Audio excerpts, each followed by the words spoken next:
Welcome back. We are on a mission to recover a semi-lost Kerbal from last episode.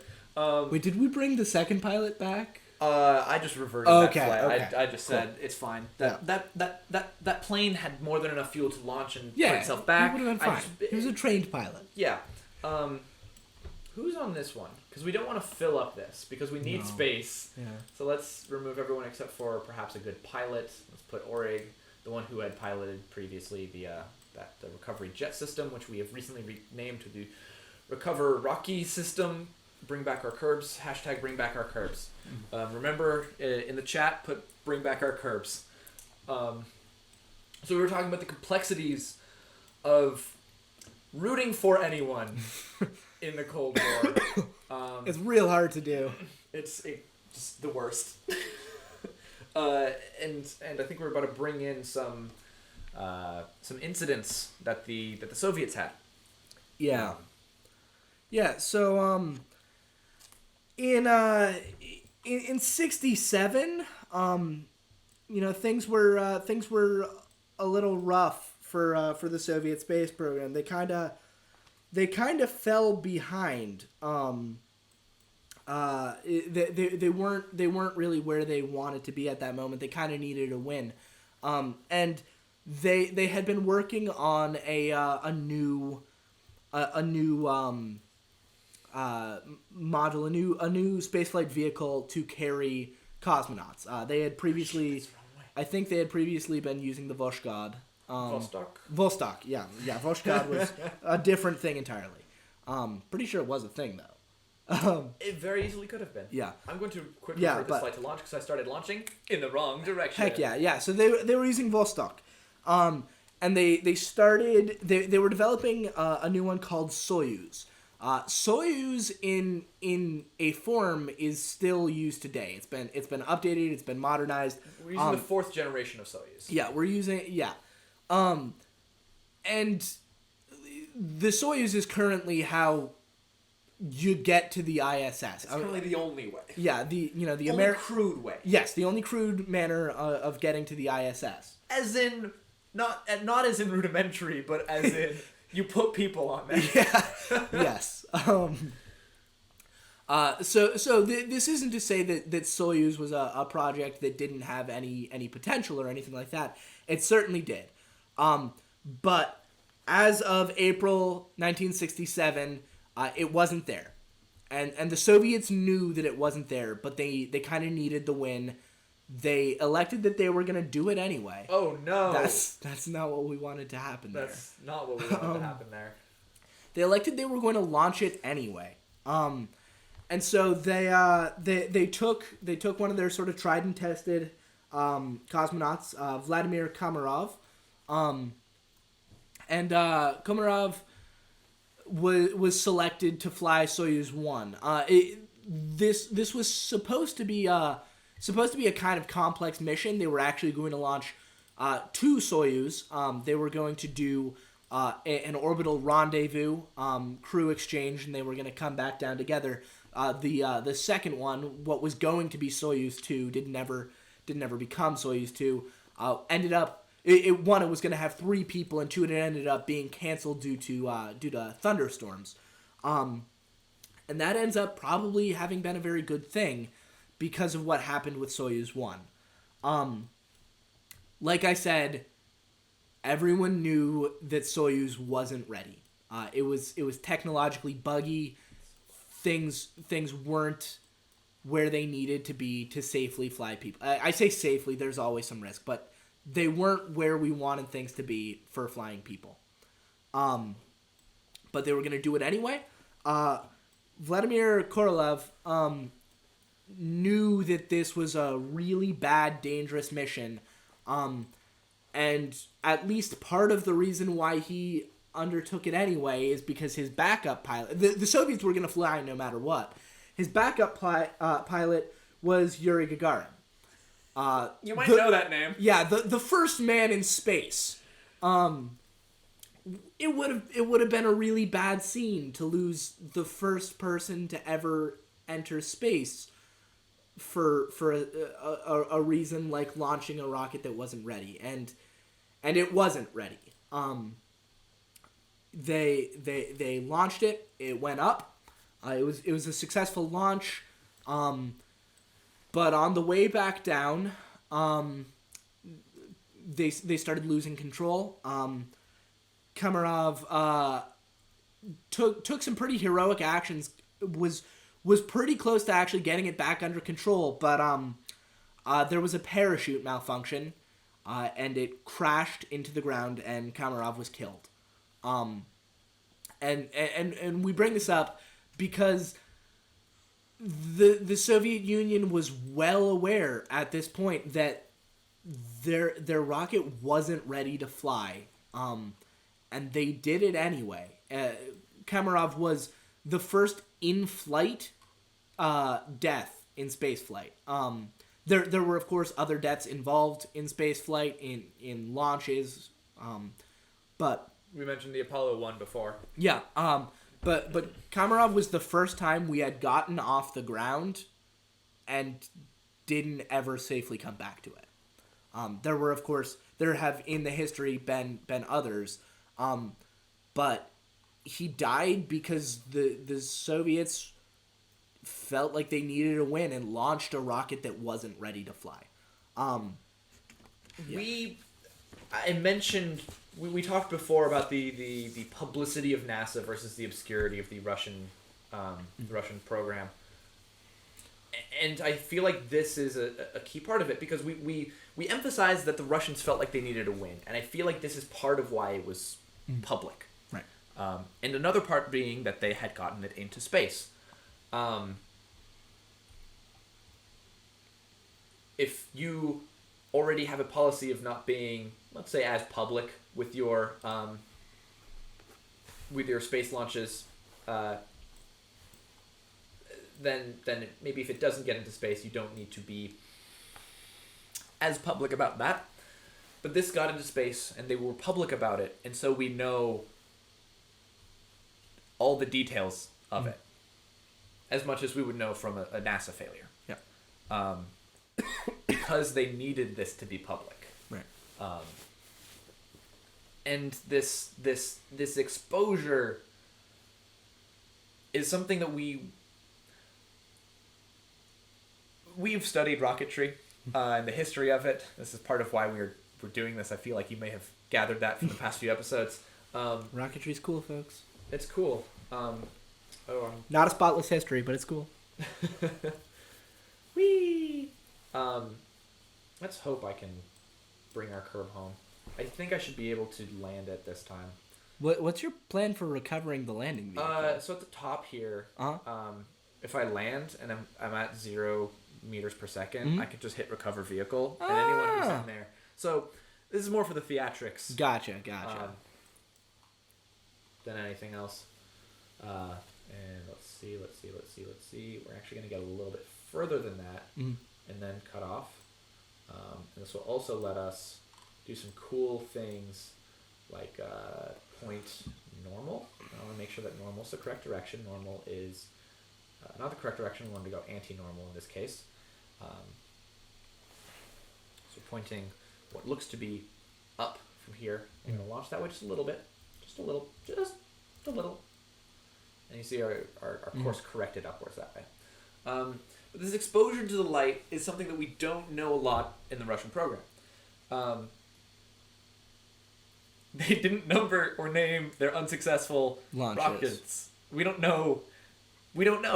Yeah. And part of this also has to do with sort of the dissolution of the USSR.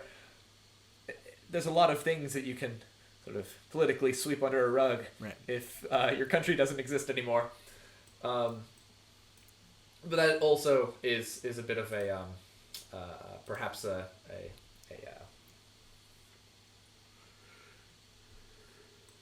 I don't want to say playing it short, but an oversimplification. You can see I'm adding a maneuver here to see what direction I need to fire in to land sort of as close as possible to our little curb. Actually, what I can do is I can set as target and that will do something for me. I don't know what it'll do for a static target. I've only ever done that to dock ships. Not to toot my own horn, but I've docked ships before. Trying to come in sort of as vertically down as possible. We'll see if it works.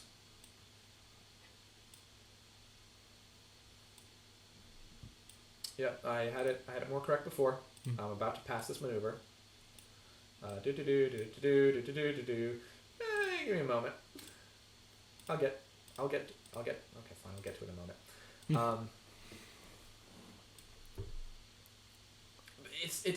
It's difficult to talk about, and it's difficult to study because there's so many unknown factors, and also in part to sort of question it in that way is overall still just like it's a touchy subject. It's difficult to talk about the what ifs of space death. It is difficult to talk about the ramifications of that on our views of Soviets, of the U.S., of the cosmonauts, of any myriad of scientists who perhaps Henry and I have both studied and think are real cool. We mentioned how it was Russian scientists who developed parallel stages. And, the way that the Russian rocketry program... I won't say that I am particularly fond exactly of how it ran itself, but it did do a lot of really cool things. Maybe having a dog in space that doesn't come back isn't the coolest thing, but, maybe you can't wait them all. What if that's the wrong direction, let's go the other way. Oh no, this is not exactly where I want to be going. Yeah, and on the dog in space, as much as I want, justice for Laika, much better than a human person who wouldn't be coming back. Yeah. Something blew up. I hope it wasn't my landing gear. Yeah, that would be rough. Oh, I think it was pieces of the other stage of my rocket. Okay, that's not bad. I'm so far from that. That is multiple kilometers. I should have attached like an airplane to this or something. I don't know how I would have done that, but it would have been cool. Oops, that's all the parachutes. Oops, all parachutes. Oh golly. Oh jeez. Yeah, this is rough. Oh shucks. Shucky darns. I need to go the other way. We'll consider this a success. I'll consider it a success. This might be an easier conversation if you look at if you try to look at this from the perspective of outside the U.S. and USSR. What do you feel about the use of Nazi scientists in order to combat, the USSR, a place that had gulags and more on gulags for a second there, like even their top rocket scientists, was it Korolev and Glushko? They were kept in a gulag for a while. They disliked each other, Korolev and Glushkov. They didn't before that time, but there was some potential discussion of maybe Glushkov sold Korolev out. There's also, I should note that Korolev also died during routine surgery in a way that feels a little bit mysterious. Yeah. This is not to say that the U.S. has not done its own fair share of political assassinations. Cough, cough, MLK, cough, cough. But even looking outside of each individual country, the way in which both have had such an imperial history, and the way that both use really the same tactics outside of their own countries in order to gain influence in other folks' political systems. Right. Through, coups, through neocolonial, Through economic, political assassination. Yeah. All of the things that you learn about. Oh, okay, good. He's alive. I forgot to take out. I have landing gear and everything. I forgot to put that out. It was just the heat shield that. Okay. It was just Crushed the heat shield. It's all fine. It's all good. It already served its job. Orig doesn't look too happy. Don't worry, me too. Me too. Yeah. Oh. Well, now we've got. Oh, what's still falling? Wait. Wait. Where'd that go? There it is. Let's see if I can get the angles of the dangle just right.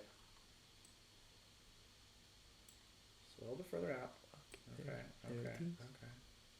Zoom. Let's zoom in slowly. Yep. So that I can. Oh boy, that yick. It's coming down. It's coming What down is it? fast. It's part of. I don't know. Oh my.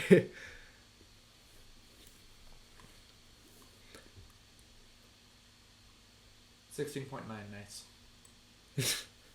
Oh, it got further. How did it get further away? I don't know. Is it What? It's in orbit. Oh gosh. Oh, that's just straight up like the decoupler. I think that was just the decoupler. Yeah, but like It's complicated, and there's no right answer. Right. Right answer is Nazi bad. Yeah. Goddard did all the shit first. Yeah.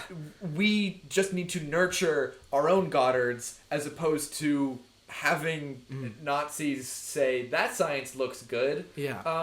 I come from anthropology. I'm an anthropology major. I have my anthropology degree. Anthropology sort of helped create eugenics, and specifically the brand of eugenics that the Nazis looked at, that Hitler looked at, and said, "Yes, this is what we're gonna do now. This is exactly what I had in mind. I'm going to buy American anthropological books.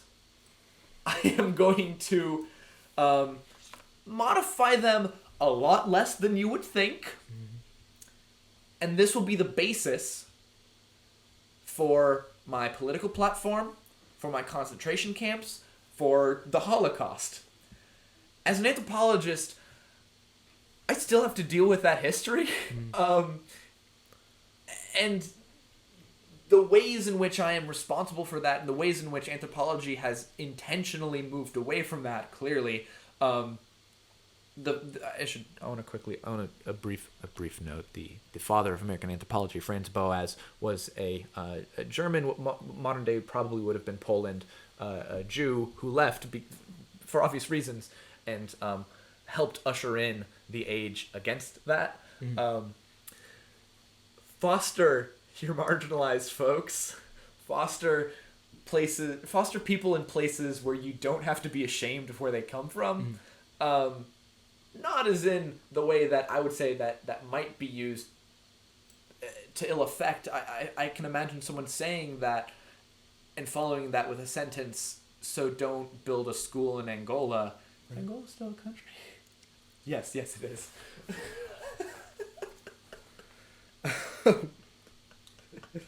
It was Zaire. It was formerly Zaire. It is now Angola.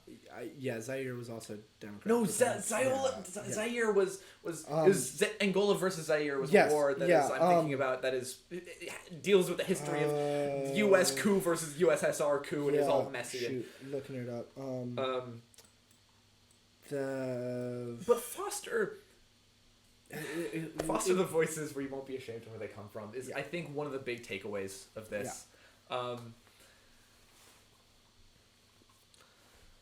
Another big takeaway is, of course, Nazi bad. Nazi bad. I've run 0.7 kilometers. Yo, what a champ! How is he gonna get back? Let's remove helmet, remove neck ring, deploy shoot. Naturally, jump. Wait. Wait. It's only got I one think it's because shoot. there was speed. Maybe redeploy the shoot. Repack shoot. Yep, and deploy the shoot. Deploy shoot. And jump. Let me zoom out just a touch. Mm-hmm.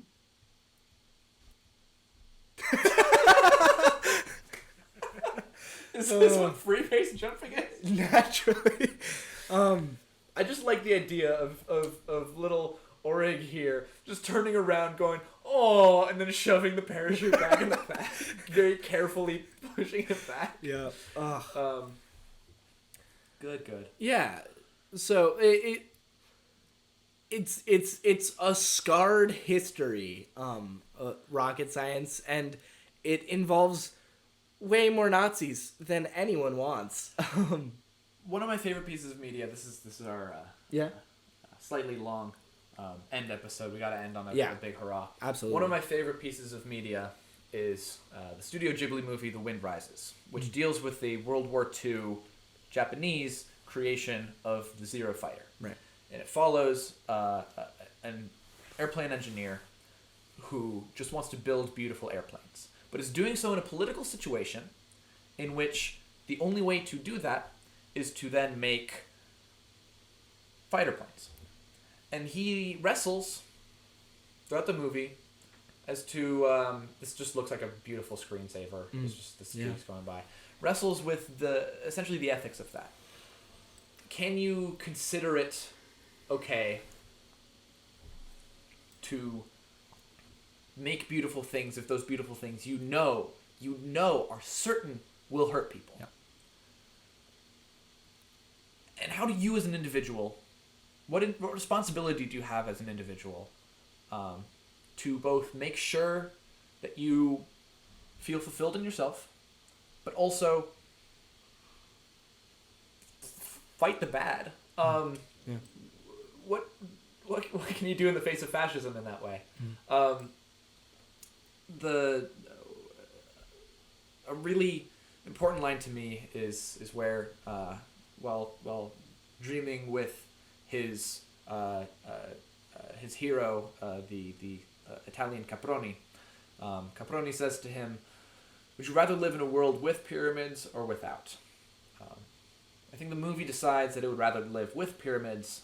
You can see Miyazaki's sort of love of airplanes and specifically the Zero plane, and the care and attention paid to the moments of animating that really sort of attest to that. But I think that's a question that everyone has to ask for themselves, and essentially, to what degree do we allow pyramids? What degree do we want to live in a world with pyramids? Yeah. Are there any parting thoughts? Yeah. And like that's definitely the sort of the best and most artistic way to put it in a lot of ways. But the other thing I think to keep in mind sometimes is that also, in considering living in a world with or without pyramids, right, you gotta also recognize that sometimes those pyramids aren't strictly artistic pyramids. Yeah. I'm not saying, capitalism is good or communism is the best or the USSR was the best, anything like that. But, in making those decisions of what are the compromises you make for terrible shit, the consequences can get real and get real heavy. And of course the right answer is Nazi bad, but but in deciding if you want those pyramids or not, the fate of the world is a legitimate question. I think what you're getting at here is sometimes we live in a world where pyramids do exist. And you and I, and people listening to this, I would bet so much money that people listening to this did not get to choose whether these pyramids have been made. They've already been made.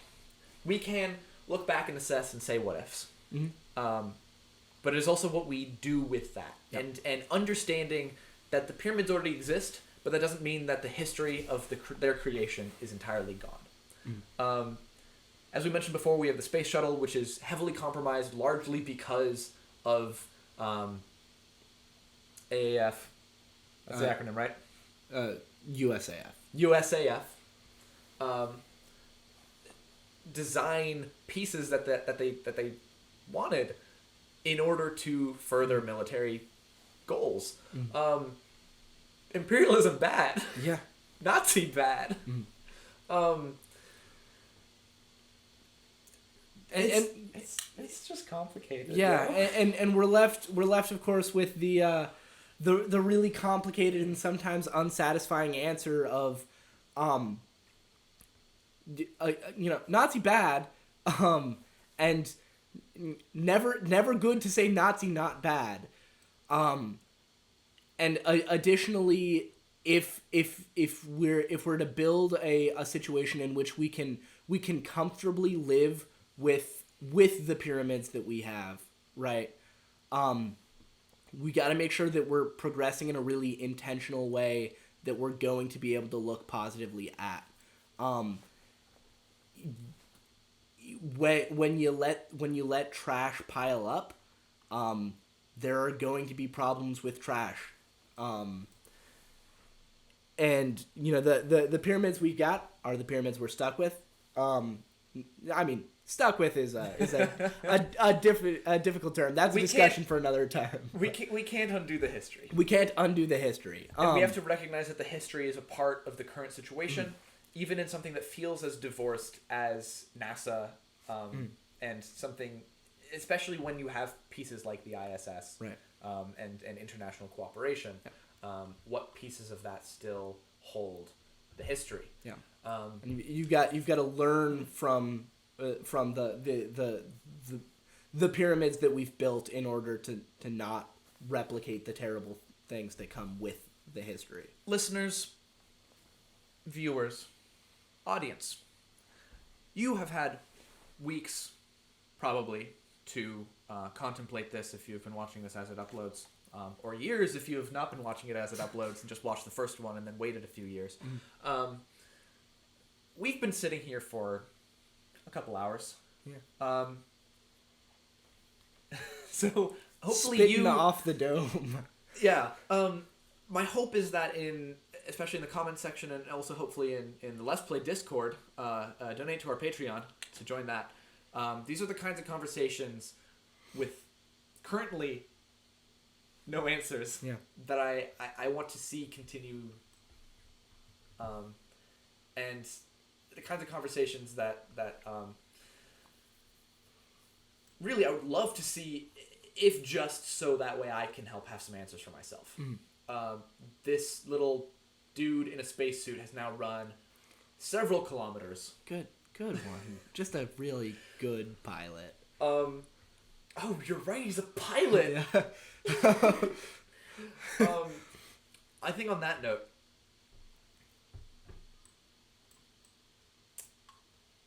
oh, did you do? Yeah, just do a little dance. Yeah. Oh my. Make a little love. Get down tonight. Get down. Parachute. See you next time. Oh, it's still time for speed. That's why it's so much.